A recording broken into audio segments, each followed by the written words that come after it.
गुरु गोविंद सिंह जी का अटल संकल्प था। जब वो बालक थे तो ये प्रश्न आया कि राष्ट्र धर्म की रक्षा के लिए बड़ी बलिदान की जरूरत है। उन्होंने अपने पिता से कहा कि आपसे महान आज कौन है, ये बलिदान आप दीजिए।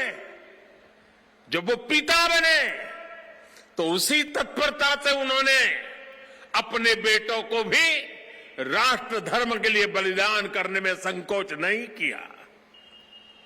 जब उनके बेटों का बलिदान हुआ तो उन्होंने अपनी संगत को देखकर कहा, चार मुए तो क्या हुआ, जीवत कई हजार।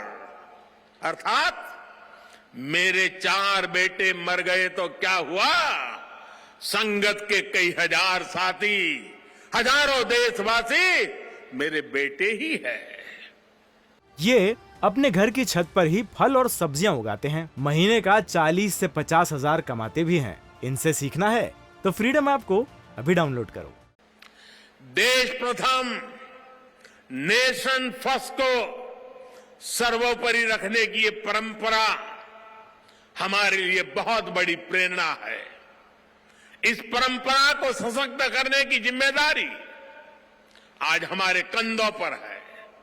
साथियों, भारत की भावी पीढ़ी कैसी होगी, ये इस बात पर भी निर्भर करता है वो किससे प्रेरणा ले रही है।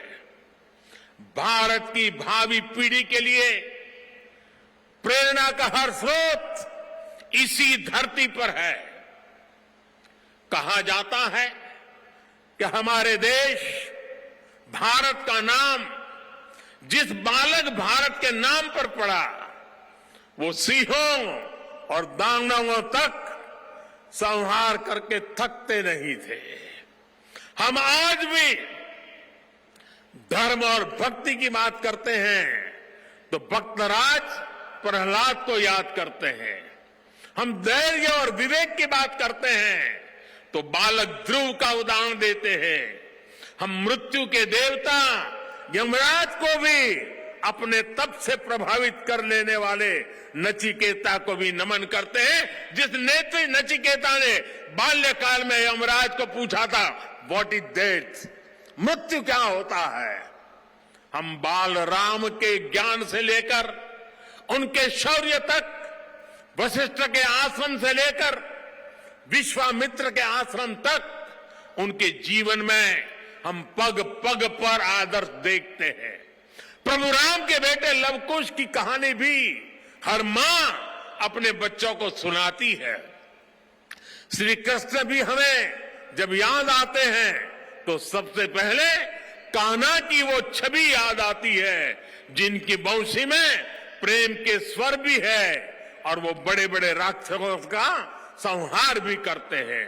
ये अपने घर की छत पर ही फल और सब्जियां उगाते हैं। महीने का 40 से 50 हजार कमाते भी हैं। इनसे सीखना है तो फ्रीडम ऐप को अभी डाउनलोड करो।